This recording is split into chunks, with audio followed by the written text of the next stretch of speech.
B option. Organic का B है, B sir. ये देखिए, पांच क्रमांक धनात्मक पूर्णांकों का औसत n है यदि अगले दो पूर्णांक भी शामिल कर दिया जाए। आप कोई भी वैल्यू ले सकते हैं। मतलब कि जरूरत नहीं है कि हम लोग ए माने, हम लोग एक्स माने, या फिर एक्स प्लस ए प्लस वन, ए प्लस टू, इस तरीके से करते चला जाए।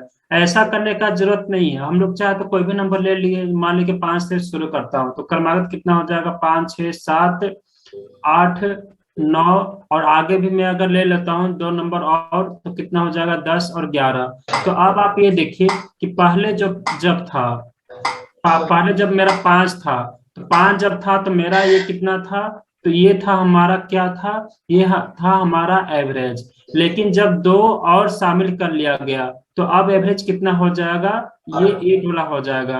यानी कितना है, बस एन से बस एक ज्यादा ही तो है ना। तो क्या हो जाएगा, बस सिर्फ और सिर्फ क्या बढ़ जाएगा, एक से बढ़ जाएगा। सेम केस आपका यहाँ पे भी है, ए 3, A4, A5। पहले अगर मैं पांच लू, 1, 2, 3, 4, 5, तो आपका एवरेज कौन था, A+2।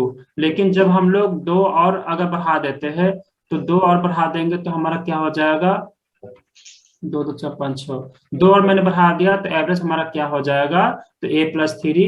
जस्ट कितना हुआ, A+1 ही तो बढ़ गया ना, यानी कि N+1 ही तो बढ़ा है ना, यानी कि हमारा आंसर हो जाएगा बी। चलिए, बिल्कुल बेसिक सवाल था एवरेज का। प्रॉफिट लॉस के बाद हम लोग एवरेज पर ही आएंगे।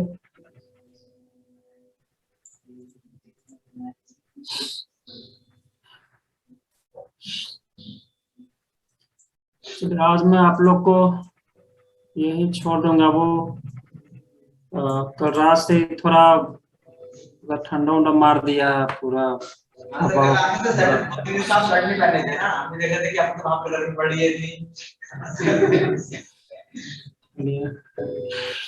वो बहुत शर्त कर रहा है, अब अच्छे से कंसंट्रेट नहीं कर पा रहा हूँ मैं भी।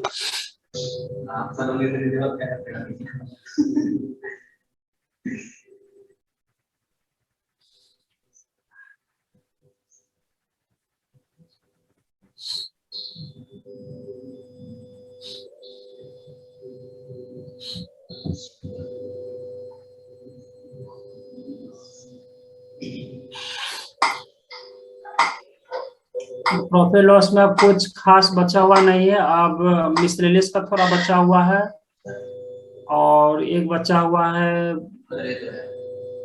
बेईमान वाला, डिसऑनेस्ट शॉपकीपर होता है। दो कॉन्सेप्ट इधर बचा हुआ है, तो कुछ बचा हुआ है नहीं। मतलब अप्रोक्स तीन क्लास मान लीजिए, मिसलेनियस में दो क्लास मान लीजिए और एक क्लास ऐसे मान लीजिए। चलिए, लास्ट वाले रखते हैं, ये वाला।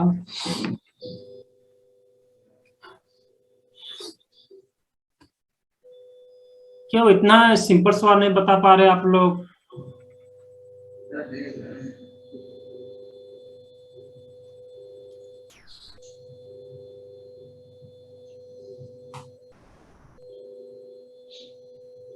देखा जाए तो ज्योमेट्री ये सबसे ज्यादा हार्ड आपका पड़ता है, अरिथमेटिक। तो जब अरिथमेटिक आप लोग को समझ में आ जा रहा, बना लेते हैं, तो ज्योमेट्री में इसलिए नहीं बना पा रहे क्योंकि आप वहां रिवाइज नहीं कर पा रहे, क्योंकि इसमें बस थ्योरी ही है। जबकि क्या अरिथमेटिक में क्या है, अरिथमेटिक में तो थ्योरी के साथ साथ समझना पड़ता है हर एक वो बात है, लेकिन यहाँ पे तो बहुत सारी चीज आपको याद करना है।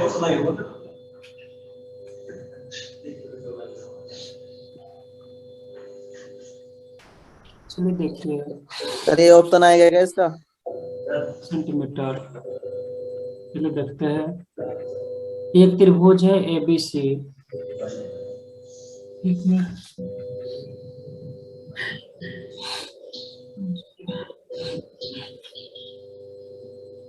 त्रिभुज है ABC, BD AC पर लंब है। BD AC पर लंब है, ये रहा AC, तो BD मैंने यहाँ पे लंब कर दिया। अब क्या कुछ जाना पहचाना सा लग रहा है, कुछ जाना पहचाना सा लग रहा होगा। अब बताइए, क्या हम लोग जानते थे कि AB का स्क्वायर, AB का स्क्वायर बराबर, AB का स्क्वायर बराबर इसका स्क्वायर बराबर क्या होता है? तो AD इंटू क्या होता है? AD into sir AC। 16 है क्या इसका आंसर, डी ऑप्शन? 16। चलिए, यही मैंने बताया था ना, इसको याद करने का तरीका मैंने बताया था कि AB का स्क्वायर मतलब कि इस साइड का स्क्वायर बराबर इसका स्क्वायर मतलब AD का स्क्वायर, और और इंटू AC आपका ये चीज था।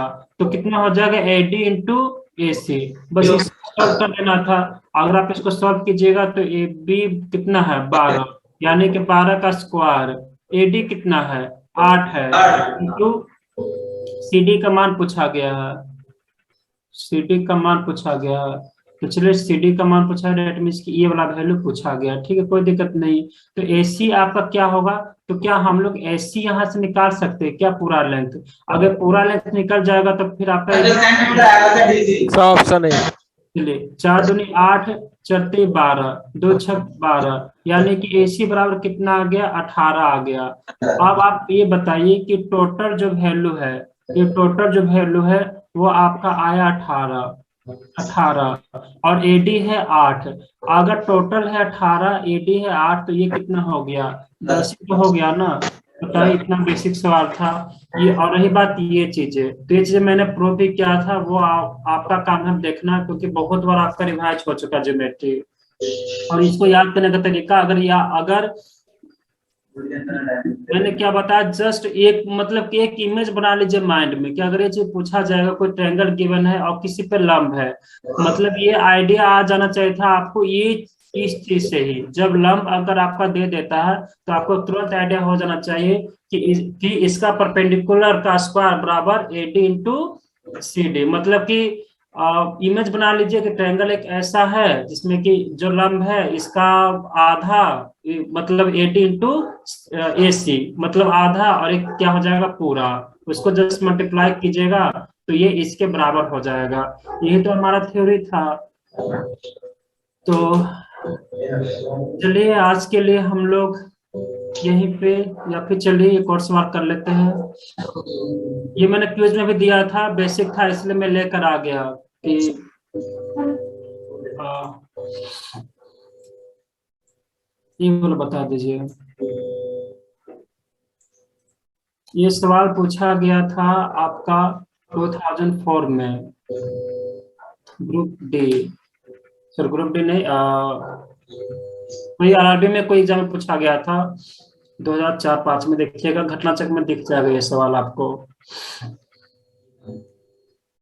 या उड़ीसा या फिर कलकत्ता ऐसे में पूछा गया था।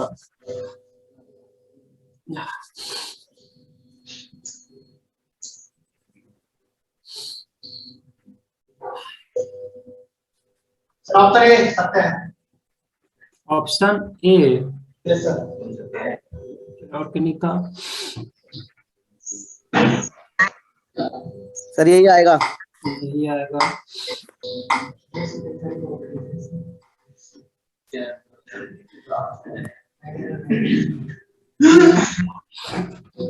चलिए देखिए, त्रिभुज ABC में, फिर मैंने एक ये भी बताया था, दोनों एक साथ इसलिए लिया हूं क्योंकि दोनों में लोगों को कंफ्यूजन होता है, तो कंफ्यूजन होने का कोई बात ही नहीं है। जैसे कि है त्रिभुज ABC, मैंने नोट कर लिया त्रिभुज ABC।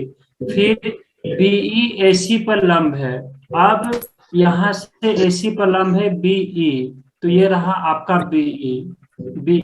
तो यहाँ से अब पूछा गया कौन सा कथन सत्य होगा। तो कभी कभी क्या करता है ना एग्जामिनर, साइड दे करके एरिया पूछ लेता है, एरिया पूछ लेगा या फिर यहाँ से साइड पूछ लेगा। तो हम लोग हर वो चीज आप यहाँ से निकाल सकते हैं। और वो कैसे? तो चलिए, ये डायरेक्ट आपका मतलब थ्योरी से ही उठाकर दे दिया है। अगर मैं यहाँ से, अगर मैं एरिया निकालू, जैसे कि एरिया, इसको हम लोग दो तरह से निकाल सकते हैं। अगर हम लोग अगर BC को अगर बेस माने, BC को बेस माने, तो ये क्या हो जाएगा? हाइट हो जाएगा। ये हाइट हो जाएगा ना। अगर मैं इसको मैं बेस मानूंगा यानी AC को, तो B जो होगा वो क्या हो जाएगा, बेस हो जाएगा। तो हम लोग एरिया जो होगा दो तरह से हो सकता है, तो दोनों को मैं इक्वेट कर दूंगा, क्योंकि एक ही ट्रायंगल का एरिया के बारे में जिक्र किया गया है। तो चलिए, तो अगर मैं AC को अगर मैं बेस मानता हूं, तो बेस इंटू हाइट, बेस यानी AC इंटू हाइट क्या हो जाएगा, B, बेस इंटू हाइट बराबर एरिया। एक और एरिया क्या हो जाएगा, तो एक और एरिया हो जाएगा बेस इंटू हाइट। हाइट क्या हो जाएगा, यही आपका AB ही हाइट हो जाएगा। तो ये आपका दोनों का दोनों क्या है, एरिया ही है। ये भी एरिया, ये भी एरिया, एक ही ट्रायंगल के एरिया को जिक्र किया गया है। तो अब देखिए क्या पूछा गया, BE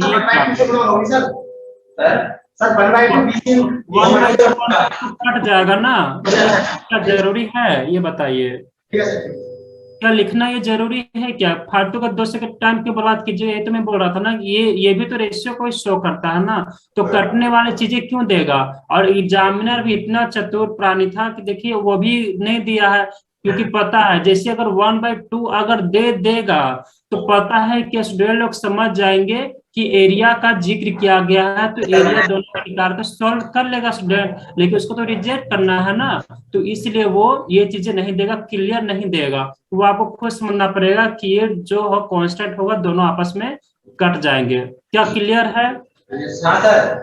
चलिए, तो यही तो बात है यहाँ पे, बस सोचना, क्योंकि एग्जामिनर कैसा कैसा सवाल दे सकता है। तो देख लीजिए, आप देख लीजिए, BC इंटू AB अपॉन ये चला जाएगा क्या, डिनोमिनेटर में, यानी कि AC, यानी BE बराबर, देख लीजिए BE बराबर AB into BC upon AC, यानी हमारा A ऑप्शन सही है।